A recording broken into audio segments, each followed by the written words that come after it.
sinong gumawa. Sino Dahil ang wala gumawa? naman pong establishment. Gumawa po niyan, Lucky South. Yes. Dahil sila po nag-a-apply. Na si Cassie Lin Ong ang isang doon. Wala po ang pa boss tayong doon. ebidensya na nagpapakita kung sino nag-submit talaga ng mga dokumento, but PAGCOR can confirm kung sino talaga nag-submit ng mga dokumentong yan. Okay, we will ask PAGCOR that again later. We asked them before. Basta ang malinaw po sa komite ay yung organizational chart na yan, na may drawing, may box, na legal, na nandun yung pangalan nyo, was one of the official attachments sa submissions ng Lucky South 99 sa PAGCOR.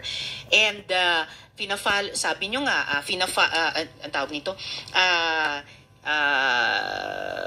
yung obligasyon ng Pogo na Lucky Star sa PAGCOR ang pinag-uusapan ninyo sa PAGCOR. So, due diligence, bilang abogado, dun sa mga diskusyong iyon, alam nyo kung ano yung mga dokumentong sinumite, alam nyo yung mga official attachments na nakalagay doon. Did you confront Cassie Lin Ong about this? Or kinasuhan nyo ba siya na kung bakit nandun yung pangalan nyo sa organizational chart? Madam, nagagalit po kayo dahil sinasabi nyo, binibigay ko ng mga salita ang inyong bibig.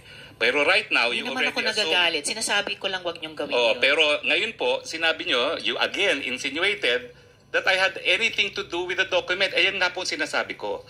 As far as I know po... Attorney, please stop using that offensive verb insinuating. I am a very plain speaker. Okay, I'm sorry. It's all right. Pwede nyo lang sabihin mali yung fact na sinasite, tinatanggi nyo yung sinabi ng ibang resource person. 4 na taon na pong itong investigasyon. Halos wala na pong nag-i-insinuate kasi dire-diretso na pong mag-usap. Okay, so please tell the committee, kinonfront nyo ba si Cassie Lin Ong or kinasuhan nyo ba siya? Bakit nandyan yung pangalan nyo sa organization? Well, unang-una po, nalaman ko lang na nandun ang aking pangalan nung nag-hearing po last time dito na sinabi ni Chairman Altenco. Pero bilang abogado and naging professor ng constitutional law, I'm familiar with the rules of the Senate. And the Senate says that in proving facts, the rules of court apply in the suppletory character. I don't need to argue with you about that, Attorney. Pero You don't need to, excuse me, sandali po.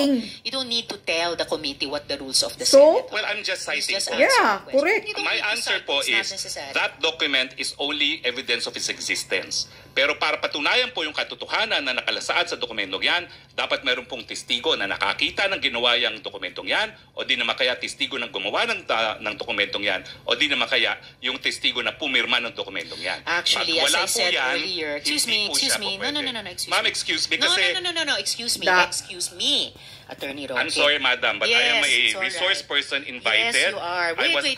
Let me finish. To answer. Yes, you already answered in excess. Kapag gusto nyo akong tumigil, papatigil nyo kapag ako nag-explain. Yes. I thought we were engaged in the search for the truth. Oh, definitely we are.